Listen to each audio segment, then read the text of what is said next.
Hello and thanks for joining us for the Midday News. 14 Royal Papua New Guinea Constabulary Officer cadets from the first intake of 63 completed their professional placement and leadership training program in Australia on August 16. They were part of the first of its kind professional placement program that has seen officer cadets posted to work with Queensland police units on patrol, followed by training at the Policing Leadership Program at the Australian Institute of Police Management. This training complements academic and professional training undertaken at the RPNGC National Centre of Excellence, Bomana.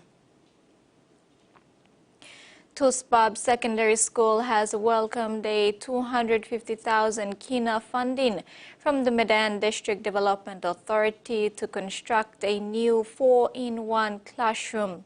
Tuspab is the only secondary school in the Medan Urban LLG catering for advancing students from the many primary schools in town, and space has always been an issue for the school.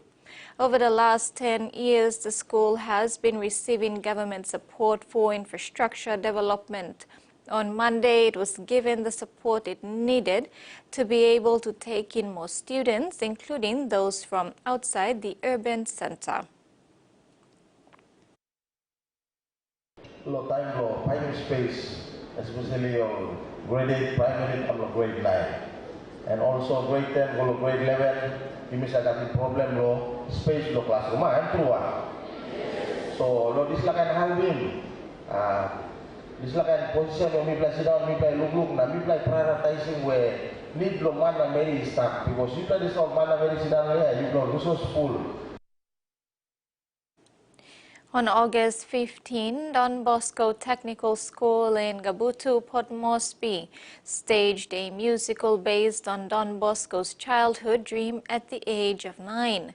The play highlighted the parallels between Don Bosco's era and the present day, emphasizing a shared vision and mission to nurture a heart that transforms wolves into lambs. The role of Little Johnny, a young Don Bosco, was awarded to Rise and Bime from Tensai's, who captured the innocence and curiosity of the character with great charm. Paul Icey from 9 Magones skillfully portrayed the character of John, embodying the strength and determination of a modern-day youth minister. The role of Don Bosco himself was brought to life by John Vanua from ITC1 Elec A. The students' performances, coupled with their unwavering enthusiasm and hard work, made this musical a truly special event. In regional news, for many kids, problems with language and literacy do not show up until they start learning to read. But an innovative screening tool developed in the United Kingdom can be used on children under 5 to identify language disorders early. It has been trialed at schools across Tasmania with the hope that early intervention will lead to very different literacy outcomes. These kinder kids have big plans for the future. I want to be a policeman, a basketballer, Spider-Man. I think I want to be Batman. They're just starting out on their educational journey. I like reading. But before they really get into learning letters, they're being screened to see whether they may be at risk of reading difficulties. This is a grey cat. This is a grey cat. You did it! I think you're clever. The Grammar and Phonology Screen, or GAPS, is being trialled at schools in Tasmania. Children are asked to repeat simple sentences and made-up words. Diffrimple. It helps identify any issues with language. It's non-confrontational, it's so easy and so relaxed, it's just lovely. 1 in 14 children have a developmental language disorder, which is a difficulty understanding and using language. It can't be identified just by hearing a child speak, but this screening tool can pick it up. It's raising those red flags really early. It's a really big marker for their future literacy because literacy completely depends on language ability. If an issue is identified, parents, teachers and sometimes speech pathologists can work with a child to expand vocabulary and language.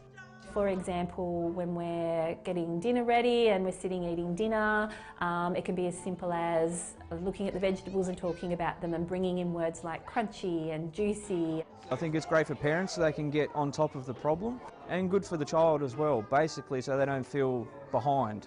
I'm very happy that they're doing it at this age because I struggled a lot in school. Tackling literacy issues early means opening the door to future opportunities. Should I go and play now?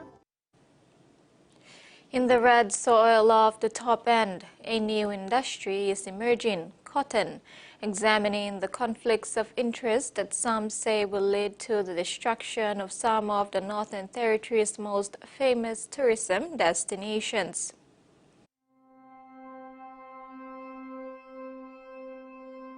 They are the lifeblood of the Northern Territory. The big rivers, wild and free-flowing. Fed by pristine springs and a network of ancient groundwater. Look at this place. It's deadly fishing, swimming, the tourists love it.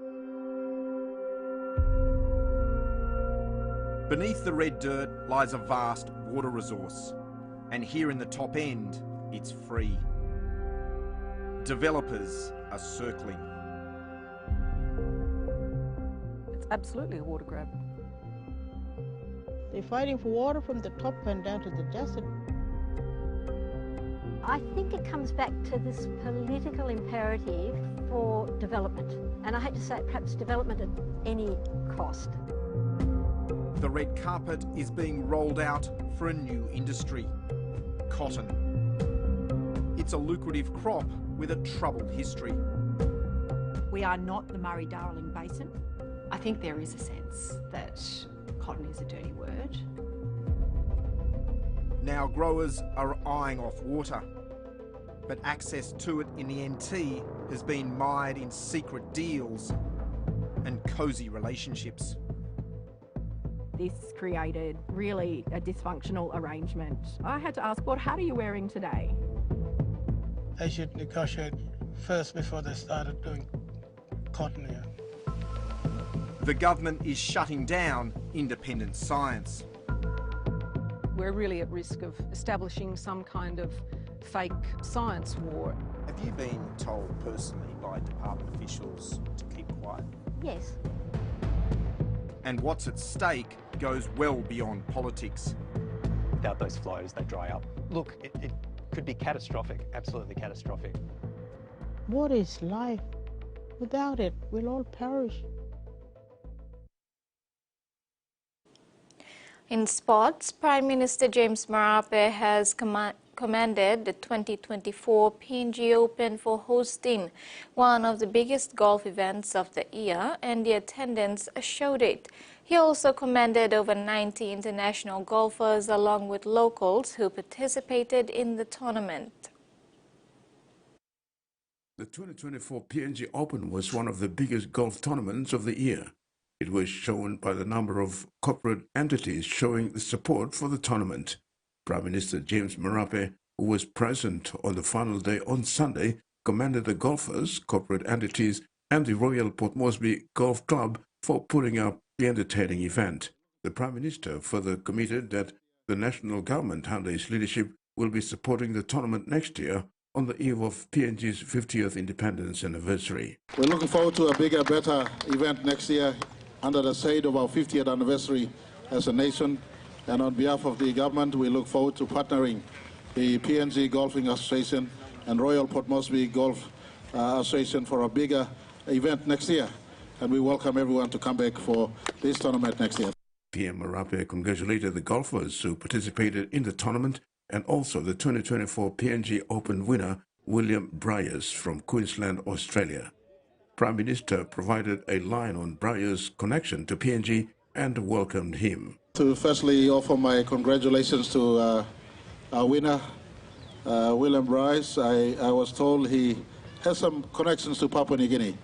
And so I just want to welcome him back home, and it's good that you came out winning, but also offer my appreciation to over 90 of you who came in from outside to play. Why don't Papua New Guineans in the house or here join me in saying thank you for those who showed up. This year's tournament brought together over 100 golfers, 90 of whom are tour golfers, including the 2024 PNG Open winner. The rest were locals. The official PNG Open tournament started in 2016 and has been an annual tournament for tour golfers ever since. Terry Longwood, TV1 Sports. Port Moresby Rugby League regular rounds concluded last weekend with the top 6 playoffs confirmed in the A grade, women's and under-20. PRL Acting Administration Manager John Ambane confirmed that the elimination finals is all set for this Friday and Saturday, while Sunday is free for clubs to watch PNG Hunters' last home game against Western Clydesdales at the Santos National Football Stadium. The A-grade top 6 teams of the Port Moresby Rugby League are minor premiers: AG Energy Sansa Royals, Aviat Smart Solution, Connie Storms, Magani, Hebo Construction Hanobada Hawks, Water PNG Global Warriors, and Connie Tigers. PRL Acting Administration Manager John Ambane said there is no break for the playoffs as there is no outstanding matches.